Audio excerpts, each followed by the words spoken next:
Hi folks! Champagne Friday. Again, Fridays are so wonderful and lovely. If I say Coche de Riz, if I say Etienne Saucé, if I say Comte Lafon, then you know I'm speaking about the best white wine producers in the world. The best Chardonnays, the best Montrachets, etc. But I forgot one name, with a price much lower. The one that I drink most of the time when I go to a restaurant drinking white wine, because price performance is just absolutely splendid.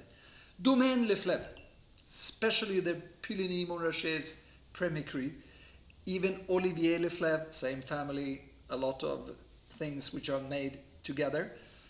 And in 2015, they joined forces with De Sousa in Avis, one of the best champagne growers, as you know.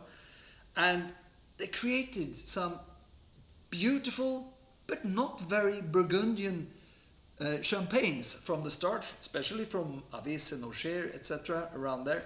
I was not that impressed. I was slightly disappointed because I know how great their wines could be on the white wine side. And now, 5 years later, the 20 base is up on the market and I taste a new thing. It seems like they have got a touch of it. It seems like their way of producing the champagnes from the barrels in Burgundy is showing off. Here we have the same kind of style, especially when it's a Blanc de Blanc. And what do we have? Like in Burgundy. Why do the English call it Burgundy when it's Bourgogne? Shame on me, but okay, let's go for Burgundy for now.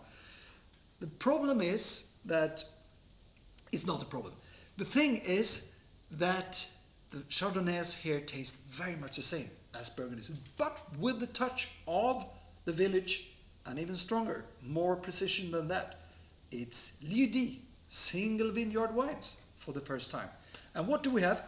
In the first one, very interesting concept that no one else has been doing. Do you know Le Terre Rouge? Where's that?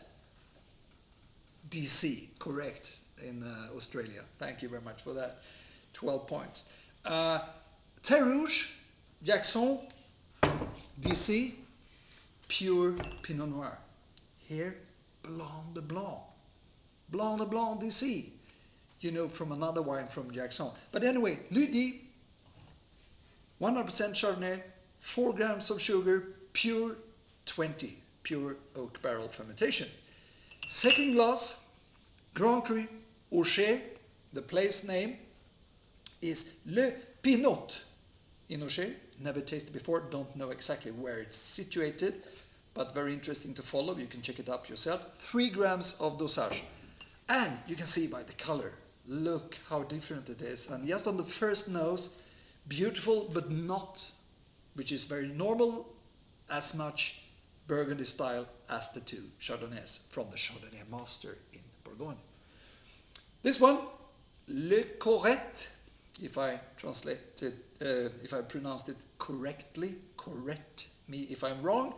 This is a place in Versenay, same there. Unfortunately, I was supposed to be a champagne expert, but I don't know exactly which spot it is. 3 grams of sugar, and time for me to taste this trio together with you. Blanc de Blanc from Pinot Noir source or soil.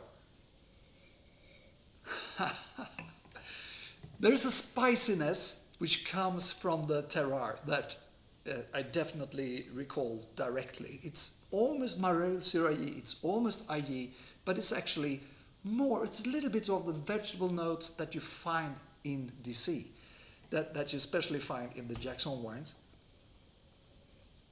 The spiciness and the vegetable notes are a little bit like green peppers and a little bit of broccoli and those kind of notes, but that's not the most obvious thing. The most obvious thing is this very buttery, very nutty, very rich, and still very refined and precise Chardonnay.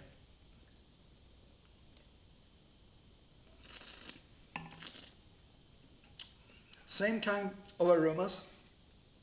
The barrel notes are so beautifully integrated with the rest of the wine.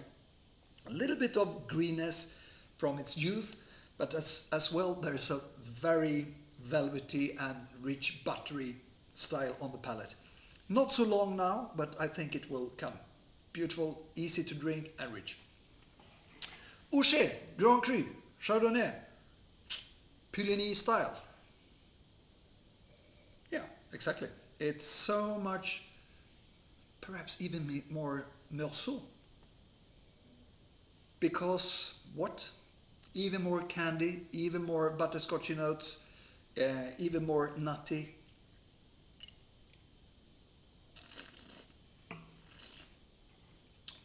Very impressive. Even better than the DC. Perhaps not as interesting because it's more like a big Chardonnay. But very great. Congrats. The Pinot Noir, Versenay. What was the name? I need to look again. Le Di Corrette. 100% Pinot Noir, if I forgot to mention that.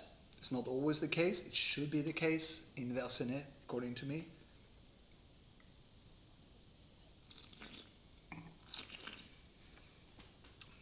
What strikes me directly is that the strong, stony, chalky minerality on the nose goes almost too flinty when in this youth.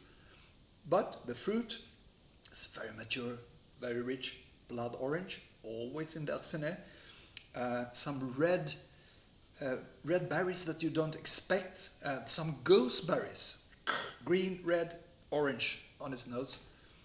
On the palate, very lively, very nervous, very rich, but always as it should be in Versenay, with its core of freshness and great minerality. Have a lovely Friday and see you next week.